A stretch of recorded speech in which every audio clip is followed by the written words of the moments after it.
இன்றைக்கி பச்சை பட்டாணி வச்சு பட்டாணி மல்லி புலாவ் எப்படி பண்ணுறதுன்னு பார்க்க போகிறோங்க. இதுக்கு ஃபஸ்ட்டு 1 டம்ளர் பாஸ்மதி ரைஸ் எடுத்துக்கோங்க. அரிசியை நல்லா கழுவிட்டு 1.5 டம்ளர் தண்ணி ஊற்றி 1/4 மணி நேரம் ஊற வச்சுருங்க. இதுக்கு 1 கப் பச்சை பட்டாணி எடுத்துக்கோங்க. 2 பெரிய வெங்காயத்தை நீள நீளமாக தின்னாக கட் பண்ணி வச்சுக்கோங்க. நெக்ஸ்ட்டு ஸ்டவ்வை ஆன் பண்ணி ஒரு குக்கர் வச்சுக்கோங்க. இதில் 4 டீஸ்பூன் எண்ணெய் ஊற்றிக்கோங்க. இதில் 2 பிரிஞ்சி இலை, 2 ஏலக்காய், 2 சின்ன துண்டு பட்டை, 2 கிராம்பு, 1 அன்னாசி பூ எல்லாம் சேர்த்துக்கோங்க. இப்போ அதில் 1 டீஸ்பூன் சோம்பு சேர்த்துக்கோங்க. எல்லாம் நல்லா வறுபட்டோன்னே உங்களுக்கு தேவையான அளவு முந்திரி பருப்பு அதில் சேர்த்துக்கோங்க. இப்போ அதிலேயே நம்ம நறுக்கி வச்சுருக்கிற வெங்காயத்தை சேர்த்து நல்லா வதக்கிடுங்க. வெங்காயத்தை நல்லா கலர் சேஞ்ச் ஆகிற வரைக்கும் வதக்கிக்கோங்க. நல்லா வதங்கினா டேஸ்ட் ரொம்ப நல்லாயிருக்கும். இப்போ இதில் நம்ம வதக்கின முந்திரி பருப்பை தனியாக எடுத்து வச்சுக்கோங்க. லாஸ்ட்டாக போட்டுக்கரலாம், இல்லை அதை அப்படியே வேக விடுறதுனால விட்டுறலாம். இப்போ ஒரு மிக்ஸி ஜாரில் 5 பூண்டு பல், ஒரு 3-4 துண்டு இஞ்சி, அது கூடவே 3 பச்சை மிளகாய் சேர்த்து கூட கொஞ்சம் கொத்தமல்லி தழை 1 கைப்பிடி சேர்த்து நல்லா அரைச்சி எடுத்துக்கோங்க. இப்போ நல்லா ஃபைன் பேஸ்ட்டாக அரைச்சி எடுத்துட்டோங்க. இதை தனியாக வச்சுக்கலாம். இப்போ இதை ஏற்கனவே வதக்கிட்டு இருக்க வெங்காயத்தில் இதை சேர்த்துக்கோங்க. இதையும் நல்லா சிம்மில் வச்சே வதக்கிடுங்க. அந்த ராஸ்மெல் பச்சை வாசம்லாம் போகிற வரைக்கும் நல்லா வதக்கிக்கோங்க. அப்போ தான் டேஸ்ட் ரொம்ப நல்லாயிருக்கும்.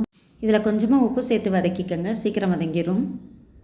இப்போ இந்த மசாலா நல்லா வதங்கினதுக்கப்புறம் நம்ம அரிசியில் ஊற வச்சுருக்கிற தண்ணியை மட்டும் இதில் சேர்த்துக்கோங்க. இப்போ இந்த அரிசிக்கு தேவையான அளவு உப்பு சேர்த்துக்கோங்க.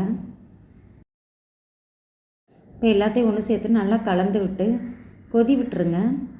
குக்கர் மூடியை வெயிட் போடாமல் அப்படியே சும்மா மூடி வச்சிங்கனாவே நல்லா சீக்கிரமாக கொதி வந்துடுங்க. இப்போ நல்லா கொதிச்சிருச்சு. இப்போ நல்லா கொதிச்சதுக்கப்புறம் நம்ம எடுத்து வச்சுருக்கிற அரிசி அப்படியே இதில் சேர்த்துருங்க. இப்போ எல்லாத்தையும் நல்லா கலந்து விட்டுட்டு 1 டீஸ்பூன் நெய் சேர்த்துக்கோங்க. நீங்கள் இது வரைக்கும் நம்ம சேனலை சப்ஸ்கிரைப் பண்ணலைன்னா வீடியோவுக்கு கீழே இருக்க சப்ஸ்கிரைப் பட்டனை ப்ரெஸ் பண்ணி சப்ஸ்கிரைப் பண்ணிக்கோங்க. இப்போ நம்ம எடுத்து வச்சுருக்கிற பச்சை பட்டாணியும் சேர்த்து நல்லா கலந்து விட்டுட்டு குக்கரை மூடி போட்டு மூடி வச்சுருங்க.